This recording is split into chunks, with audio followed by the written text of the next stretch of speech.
Hey everyone, you ever seen these amazing totem pole carvings? These are not just ordinary pieces of wood. They're sacred to the indigenous peoples of North America.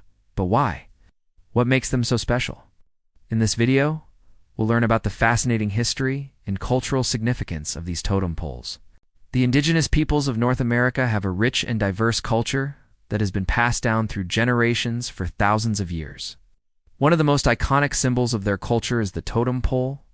But what exactly is a totem pole? Totem pole is a large wooden post that is carved with various figures and symbols. Each carving has a deep meaning and tells a story about the people who created it. The poles were traditionally used by indigenous tribes as a way to communicate their identity, values, and beliefs.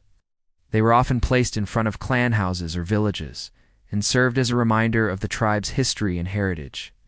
One of the most well-known types of totem poles is the crest pole. Crest poles are typically carved with the crests of the various clans within a tribe. Crests are symbols that represent the different clans and their lineages. They often depict animals, plants, or other natural objects that have special significance to the clan. For example, the thunderbird is a common crest that symbolizes power, strength, and wisdom. Other common crests include the bear, the eagle, and the salmon. Another type of totem pole is the memorial pole. Memorial poles were carved to commemorate important events or individuals. They may depict the person's name, the event that they participated in, or the clan that they belonged to. Memorial poles served as a way to honor the dead and keep their memory alive. The process of carving a totem pole was a highly skilled and sacred one. The wood was traditionally carved by hand using stone tools. The finished pole was then painted with natural pigments made from plants and minerals. The colors had both aesthetic and symbolic meanings. For example, black was often used to represent power and evil, while white symbolized peace and unity.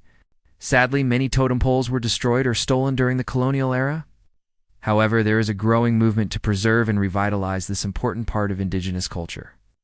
Today, totem poles can be found in museums, art galleries, and even private collections. They continue to be an important symbol of the resilience and cultural richness of the indigenous peoples of North America. So the next time you see a totem pole, take a moment to appreciate its beauty and the deep meaning that it holds. If you enjoyed this video, please like and subscribe, and thanks for watching.